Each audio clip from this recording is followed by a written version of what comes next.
And we're live. Welcome everybody to the Tummy Whisperer podcast. I'm your host, Renee Barish. Today we are recording episode number 5, hard to believe. And we are going to be talking today about blood sugar and your energy. So they are 100% related. Let me turn my phone down here. And we're going to talk about the different ways blood sugar can become unstable, how it affects your energy, how it affects your sleep, and everything else. So, what do you think about that, Janine? I am excited to be here because I have a million questions. Yeah, there's a lot to uncover when it comes to blood sugar. And I think a lot of people, just off the top of my head, they think about watching their carbs and watching their sugars. And while, yes, that is a part of it, it's actually not as important as really digesting your fats. So, who would have thunk, right? When we have undigested fat molecules that are actually floating around in the stratosphere of your body, they take up parking places on cell receptor sites where insulin belongs. And when that insulin can't get onto those parking spaces, that's when your blood sugar becomes destabilized. So people who have no gallbladders, people who have cravings for fat, means they're not digesting their fat very well. Those are people that may struggle with some kind of blood sugar imbalance. So what does a blood sugar imbalance look like? Well, it can look like many things. It can look like um, hunger that comes on really fast, where all of a sudden you've eaten an hour ago and you're like, oh my God, I'm hungry and I need something. And I need something sweet, or I need anything. That's a blood sugar dip. Um, Another way we can look at blood sugar destabilization is if you're waking up in the middle of the night. That can also be a sign that you're waking up hungry. That could be a sign that your blood sugar is dipping. Headaches are a huge one for blood sugar that is not stable. So people that get headaches a lot, I mean, certainly headaches can be related to 10 trillion things. Yeah. But if you're not eating and you need one of those people that needs to eat more, some people need to eat a little more frequently throughout the day, where a little bit every few hours is good for them. I tend to be one of those people for the most part. But some people do better with more of a fasting type of thing, where you're intermittent fasting, you're fasting for a certain amount of hours during the day. But some people also feel too their blood sugar dip. It just depends. Everybody's just so different. So um, again, I have a getting your question for oh, you sure, really quick. please. Yeah. So, how do you know if your blood sugars just dropped or if you're actually like hypoglycemic? I mean, they're similar in a sense, but a hypoglycemia is kind of more of a resistance type of, diagnosis, where a blood sugar destabilization just means you're not getting your energy from your food. You're not getting your fuel from Oh, you're not getting, right? So the number one way we get our energy from is not, is from our food. That's what gives us our building blocks for energy. And if we're not digesting our food, and especially our carbs and fats very well, that's going to really destabilize blood sugar. Another thing that actually can make blood sugar a little bit wonky is if you're eating um, carbohydrates by themselves and you don't have enough fat or protein with that, that can cause a spike in blood sugar too. So sometimes for a lot of people, having a little bit of protein or fat with a little bit of sugar, if they're having a carbohydrate or something, could also help to kind of level off that blood sugar. Pretty interesting, huh? wow. And there's a lot to Yeah. blood sugar. So So, blood sugar is interesting. So, if someone is diabetic or pre-diabetic, does mhm. that obviously that's going to make a big difference, right? With the way they metabolize food and digestion and It is going to make a difference, but you're thinking about it backwards. So how we become those things, yeah. pre-diabetic, right, and diabetic, are from what goes into our mouth, how our body breaks it down, how our body uses the nutrients, and how our body gets rid of the waste. So again, you'll always hear me lovingly draw it back to digestion. It's all about what goes in and how the body breaks it down. So when you start to look at these diagnoses of of hypoglycemia, or your doctor says you got 2 months to get your pre-diabetic, you've got your 2 months to get your blood sugar in check, Mm-hmm. that's just a sign that your body's not digesting your food. Nothing more. Digestion is off 100%. That's it. When we start breaking our food down better, that can really help stabilize the blood sugar big time. And of course, what you're eating is a big part of it as well, too. I've tried to do intermittent fasting and I had some success with weight loss with it a few years back. And then every time I've tried to do it since then, I just haven't really seen the results. So I stopped. But I know people that really live that lifestyle. It's not a diet, it's a lifestyle that they live by. It's a lifestyle. My husband is an intermittent faster, and he does quite well with it. There are some days, though, that he, you know, it's like, I really could use something, and it's 10 o'clock in the morning. But that's because his body's telling him, hey, you need some fuel in here, dude. Go get something. Um, Mm-hmm. but yeah, for some people, intermittent fasting is fantastic. They do well with it. Some people like me, I don't know that I really need something to eat by no later than 10:30 in the morning. I can go a couple hours in the morning without eating, but I can't go much longer than that. My hunger, and I do have a little bit of blood sugar imbalance. My blood sugar isn't perfect as I've gotten older. It's a little bit harder to manage, right? So, intermittent is not great for me, but it's good for a lot of people. It's interesting for you that you noticed a big shift and a big help with that. And I think there are certain body styles that do well with it for sure. And some people like me that I don't think I really could do it because I need some fuel a little bit quicker.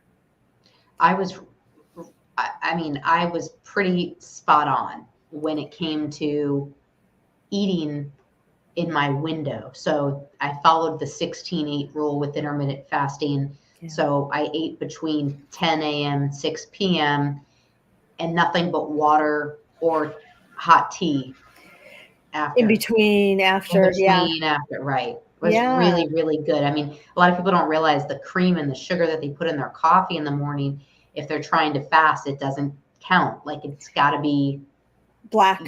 it's got to be black. Exactly. Yeah, yeah. Well, and that's another thing that I'm sure that many people who are listening are familiar with this guy. He's Dave Apsbury. He's the guy that makes bulletproof products and bulletproof Yes. coffee. Yeah, Yep. he's quite the biohacker. But he made this like bulletproof coffee thing that where you take some fat, ghee or butter, add it to your coffee so you don't get that huge spike in sugar from your or in insulin from your coffee. So again, adding the fat to kind of slow that down. And then for you, so interesting about how you were right on your window and you felt pretty good, right? I felt great and I lost 30 pounds. I mean, I was Yeah. really doing well. And then I just got into back into old habits. Yeah, it's It, easy to do. It's easy to do. It's easy to, backslide a little bit, but when you can, know that you've done something successful and it's worked, you can always go back to it. And you can also do it. It doesn't have to be like a all or nothing. I think a lot of people are beholden to, I have to do everything now. And if I mhm. don't do it, I've messed up my diet, I've messed up my health. That's not true at all. Do what you can, what's reasonable for you, and work toward the baby steps of maybe doing something a little more long term. And for some people, I mean, for me, I'm always working on my health because I have some health issues. So I have to always kind of be mindful and watching it for me. Are there times that I'm, cheat a little bit more than I should? For sure. And again, for me, long term, I'm looking at the long term picture, but it doesn't mean I have to be perfect every day. So that's something I want everybody to really take into consideration. Is not, That's a you good know, point. right? Dieting and nutrition and all this stuff is not about being perfect. It's about making some change that feels good so that you start to feel good. And when you start to feel good, you start to notice that in your body. And for some people, it's fast. They notice things pretty quickly. For some people, it's a little bit slower and it's a little more stealthy, where they're like, I'm noticing that I'm not as hungry. So I'm actually working with a client right now who she's just started on her digestive enzymes. She went gluten free and she's got some inflammation that she's working on. And she said, I am not really eating as much food as I have been. I feel fuller quicker that is the act of her digesting her food better. So I'm super excited to kind of see how she goes over the next few weeks and see how her inflammation is and what her joints are doing and how her energy is and all that. So glucose, like, how do you know when your glucose drop? You just feel dizzy, or what are the Dizzy is, signs of that? yeah, dizzy, hungry. Hunger is a big one, and hunger that comes on Mm, really fast. Not just kind of like, oh, I'm kind of hungry. What do I have to nibble? It's more like, I need something and I need to have something within the next minute, or I'm going to bite your head off, that hangry feeling, right? yes. That's a sign. Dizziness, headaches. Some people feel a little nausea, a little lightheaded, sleepy. There's a lot of ways the blood sugar can really let you know, your body can let you know, hey, I need a little fuel in here and I need something now. And then putting in the right fuel is important too. Sometimes putting in, like for diabetics, they have to get some sugar in them. They need a little piece of candy or a little piece of fruit or something. They need something sweet. For the regular rest of the people who aren't diabetic or pre-diabetic, putting in almost anything is okay because you're just hungry at that point. So whatever you're craving, minus a big piece of chocolate cake, obviously, right? And while that sounds delicious, anything would do. If you're craving something salty, and you want a little bit of salty snacks and some gluten-free chips and hummus, or if you're wanting or vegetables and some guac or something like that. If you want something sweet, I actually was craving something sweet this morning, so I had a little bit of unsweetened coconut yogurt. It's like Harmless Harvest is my favorite company. I put a little bit of unsweetened granola in there, Mm, and I put some fresh blueberries in there, and that hit the spot. It was so good. that sounds delicious. It's like a Oh little my parfait. gosh. Well, it's good. I got a little bit of fat in there, a little to help slow down the sugar from the granola, because grains are pretty. They can spike the blood sugar actually more than sugar. Grains are actually more glycemic than white sugar. So, like, So bagels are not probably the best thing to put in your body first thing. typically not on an empty stomach. I mean, throw some butter and a little bit of jelly on there, or some kind of fat or cream cheese, or if you're dairy intolerant, the VO Life dairy-free cream cheese is delicious, made from coconut. It's available at a lot of Whole Foods. If anybody's listening near a Whole Foods, VIOLIFE, VO Life. Great company. And do you recommend organic foods I most of the do. time, or how does that Yeah, work? I love to encourage people to buy organic now. Even though it says organic, believe me, it's been through the ringer. It's been irradiated. It's, there's still stuff on there. It doesn't have as many parts per million of pesticide that regular, vegetable or something has. It's not organic. So I do err on the side of organic, non-GMO for my clients and try to help them, encourage them to pay a little bit more now, or you're going to pay later with your health, you know, pay now or pay later. I have friends that swear by organic. I mean, other than like bananas, they buy everything Well, organic. so my stepkids are a hoot. And back when I was dating Mark a long time ago, I said you could taste the difference. They're like, yeah, let's see. So I bought organic bananas and bananas that were not. And we did it like the Coke Pepsi challenge with bananas. And I was able to pick out the organic one. My stepdaughter was able to pick out the organic one. I thought if my stepson did it or not. My husband was able to. You could taste the difference. So the one that wasn't organic, Really? yeah, the one that wasn't organic was super sweet. It was really sugary and had like a just, I don't know. You think a banana is a banana, but not until you put them together. You should do it for fun. Something that you and MacGyver could do because you have nothing better Someone to do. told me specifically about bananas. They're like, if you're going to buy organic, you might as well buy like a blueberry or a strawberry because you're actually eating the fruit. But when it comes to a banana, it's like, well, you're going to peel the skin anyway. So why But spend the extra money?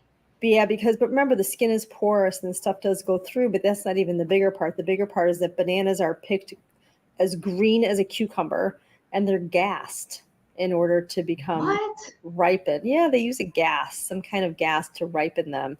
Because the thing is, in transit, like bananas don't grow in the United States, right? They have to ship them quickly from other places where they grow. But if they pick them when they're almost ripe, they'll be brown by the time they get to us. So they pick them green as could be, and then they have to like gas them right before they get to the supermarket. And then, here's your yellow banana. Because if they didn't gas them, they go from green to freckled. Actually, have you ever had that happen?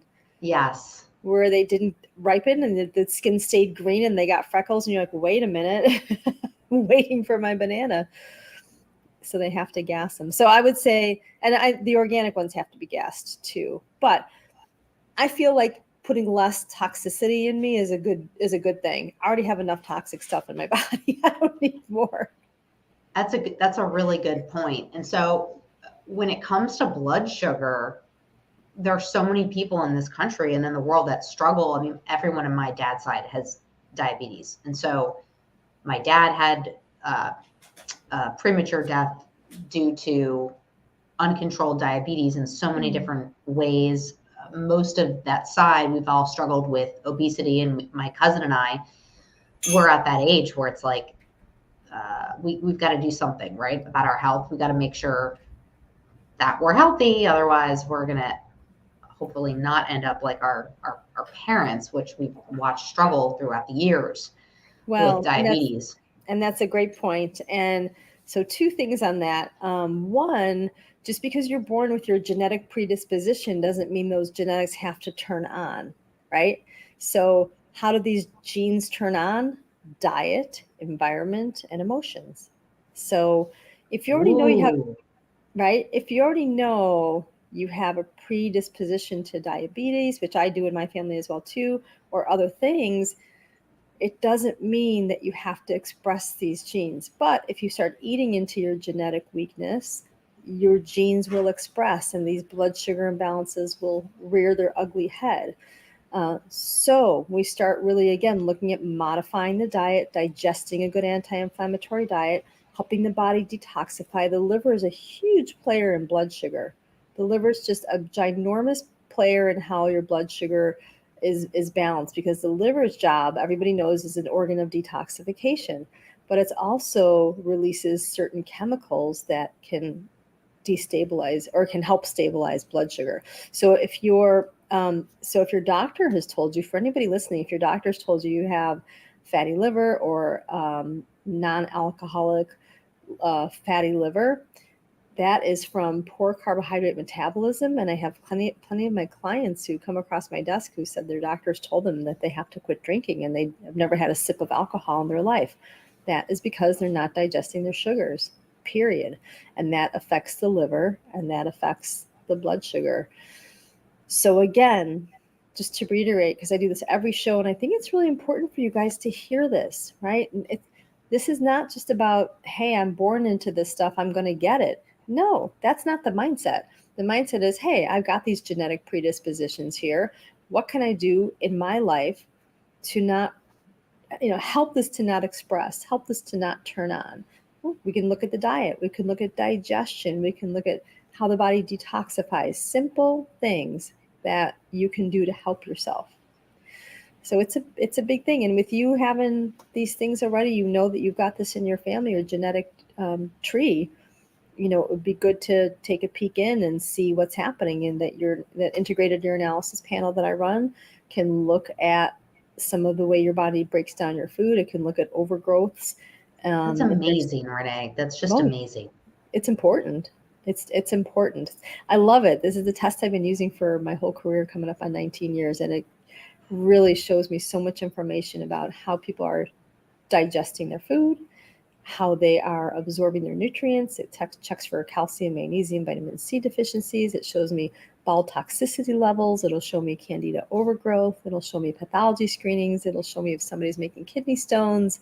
I mean, it's amazing. I mean, and it shows me how, you're digesting your proteins, carbs, your fats. And those things specifically, if they're not done properly, can affect how your body absorbs and then cause overgrowths. And then you have further impairments in the way your body's absorbing some of these nutrients. It's kind of like having a backup on the highway, right? And you got all the cars at the exit ramp, and then the traffic on the highway can't even move either because the exit ramp is backed up. So that's the function of the liver and the digestive tract, and really the whole body too. The whole body is a big filtering system, from your skin to your nasal passages to your bowel. urinary tract. That's how the body gets rid of waste. Lots of water. How much water do you drink per day? I don't measure it, but I weigh 112 pounds, and I probably drink anywhere between 50 and 70 ounces a day. If I'm hot and it's hot out and I've been working out a little bit more, I don't measure it. I just drink. I mentioned this last time. I just have a glass of water with me all the time, and I'm always taking a sip, which I'm going to take one right now. Good, good, good. Water is Hmm. good. It It's cleans good. the soul. It cleans it all out. It makes you Ab- feel good too when you drink water. Absolutely. Absolutely. That's another thing in people that don't drink water. Some people don't get the message to their tongue that they're thirsty. So once they start drinking a little bit more, then it kind of opens up that part in the brain that says, "Oh, we're dehydrated. Go ahead. We That's need the to have." most amazing part about water is when I'm consistently drinking it, I actually thirst and I'm thirsty Yeah. Well, and I'm drinking more. there's a pathway that's open up in the brain. The brain actually requires a lot of water too. So when your brain's like, "Hey, good, you've turned on the spigot," it's asking your tongue for more because the brain requires a lot of water. And again, I always tell people, I said this last time, I believe, you people wash their bodies at least, I'm hoping, a few times a week, if not more. And you got to wash your cells. Have to wash your cells for sure. This is such great information, Renee. I'm definitely going to, I haven't had my sugar checked in a while, but we're going to go through a whole series, you and I. I'm Yes, going we're to be good. your guinea pig for We we sure. And we we're going to do this We because, talked about it. We need to. I yeah, think I'd love to see what's going on for you digestively. Work on the diet very gently, tiptoe through the tulips here. Doesn't mean you and MacGyver can't, go out to dinner and have a glass of wine. It means we just start really working on digesting all the food that you're eating better. And that in turn helps to stabilize some of these things. So remember, I want everybody listening to think about in your mind, this is not about restriction, it's about empowerment. Really, it's about what can you do, whether it's one thing that you do for a month that you're doing differently that's easy to do, so you develop a habit. And if it gets easy in 2 weeks and you want to take on the next habit, go for it. Everybody's in charge of their own destiny and their own journey. That's for sure. So I'm just here to give information, and hopefully, what I said today helps anybody out there listening. And if you, again, are struggling with any kind of blood sugar imbalances and you feel that sort of a little bit shaky, a little bit hungry, pretty quickly, tired, headaches, sleep issues, that's all related to your digestive system. And I invite you to reach out to me. You can find me at thetummywhisperer.com. You can send me an email, and I'd be happy to answer all your questions and help get you feeling better. this has been a great episode, Renee. I'm excited. Yeah, me too. Thank you so much always for having me, Janine. I appreciate it. Thank you. I'll talk to you. We'll talk to everyone soon. Talk to everyone soon. Take care, guys.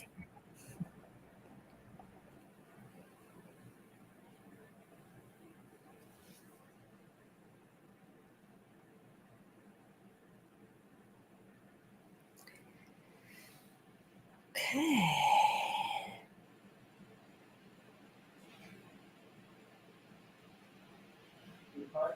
Yeah. I hope I wasn't making too much noise. Oh, you're fine.